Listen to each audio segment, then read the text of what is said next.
जय श्री राम मित्रों, मैं आपका मित्र अखिलेश वर्मा आपके सामने आया हूँ। मुझे अपने मन के विचार रखने, जिन विचारों को समझकर आपको इस पर निर्णय लेने की ज़रूरत है और अपने घरों में बच्चियों को और महिलाओं को समझाने की ज़रूरत है।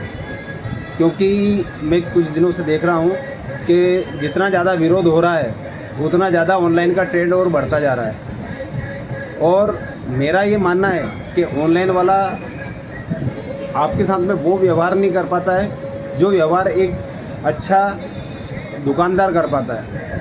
आज आप किसी भी दुकान पे जाते हो तो आपका बहुत मान सम्मान होता है कि आओ साहब, बैठो साहब, आपसे चाय वगैरह सबका पूछा जाता है।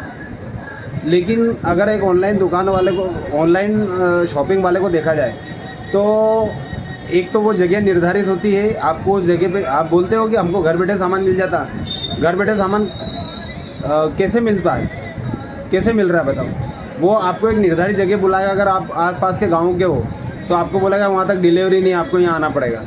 फिर वहाँ पे आपके साथ में वो कैसा व्यवहार करता है, क्या करता है, वो हम अच्छी तरह जानते हैं। क्योंकि कल मैंने 2-3 ऑनलाइन वाले हमारी दुकान के पास में भी किसी कस्टमर को बुलाया था, तो वो उनको इस तरीके से ट्रीट कर रहे थे जैसे वो फ्री में सामान दे रहे हों। और जो दुकानदार होता है, आप घंटे, आधा घंटे, 1.5 घंटे, 2 घंटे कितनी भी अगर देर लगाते हैं शॉपिंग करने में, उसको बहुत खुशी होती है कि मेरी दुकान में ग्राहक आया है। उसके बाद में आपका पूरा मान सम्मान होता है। आप इस मान सम्मान के अधिकारी हो, लेकिन आप स्वयं एक ऐसा व्यवहार कर रहे हो दुकान वाले के साथ में। क्योंकि आज देखा जाए तो श्राद्ध खत्म होने के बाद में नवरात्रि पर्व शुरू हो चुका है, दशहरा आने वाला है, लेकिन मार्केट में कोई हलचल नहीं है। अगर इसी तरह से मार्केट में निराशाजनक, निराशावादी माहौल बना रहा तो मेरे ख्याल से बहुत सारे दुकानदार अपनी दुकानों के शटर गिरा देंगे, क्योंकि वो खर्च वह नहीं कर पाएंगे जिस तरीके से आज माहौल चल रहा है व्यापार में। और ये बहुत चिंताजनक विषय है। आने वाला जो समय अगर होगा तो नया व्यापारी तो मैदान में उतरेगा नहीं, लेकिन जो पुराने व्यापारी हैं वो व्यापारी भी घड़ी हो जाएंगे, वो भी अपना सामान घड़ी कर लेंगे। तो आप अपने ही भाइयों का, अपने ही व्यापारियों का नुकसान करने से बचें। क्योंकि एक जब व्यापारी व्यापार करने के लिए उतरता तो बहुत सारे सपने लेके बैठता है। उन व्यापारियों के सपनों के पीछे आकांक्षाएं रहती हैं कि आप लोग उनका सहयोग करेंगे। आप अभी उनका सहयोग करने के बजाय विदेशी कंपनियों, अमेज़ॉन, फ्लिपकार्ट, बहुत सारी कंपनियां हैं जो केवल बाहर से चल रही है, जो विदेश से चल रही है, उनका सहयोग कर रहे हैं आप, उनका समर्थन कर रहे हैं आप लोग। और आप खुद जानते हो कि अगर मान लो 100 रुपये में कोई टी शर्ट देंगे या 100 रुपये, 150 रुपये में कोई टी शर्ट देंगे तो उसकी क्वालिटी क्या होगी। आप खुद समझो इस चीज़ को कि क्या क्वालिटी होगी। कोई आपको 1000 रुपये की चीज़ 100 रुपये, 150 रुपये में दे नहीं देंगे वो। तो वही 100 रुपये, 150 रुपये की चीज़ आप हल्की लेके अपना कौन सा भला कर रहे हो। आप अच्छी चीज़ें खरीदें, गुणवत्ता देख के खरीदें। और एक मैं उन भाइयों से भी निवेदन करूंगा जो दुकानदार आज इन चीज़ों में पड़े हैं कि 500 रुपये की 2 शर्टें, 3 शर्टें, 1000 रुपये की 3 जीन्स या 3 ट्राउज़र, हो ही नहीं सकता, पॉसिबल ही नहीं है।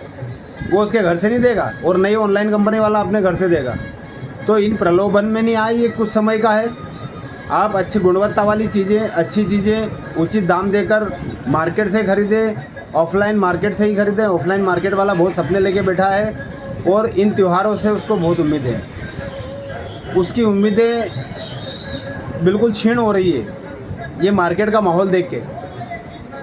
तो इस माहौल को बनाने में आप अपना सहयोग ज़रूर प्रदान करें, ऑफलाइन मार्केट का समर्थन करें। यही आपके काम आने वाले हैं। आने वाले टाइम पे आपको कभी भी मुसीबत में अगर ज़रूरत पड़ी तो ये ऑफलाइन मार्केट वाले ही आपका सपोर्ट करेंगे।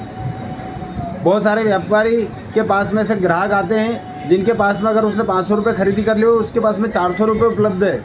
होती हैं ऐसी, सबके साथ में समस्याएँ रहती।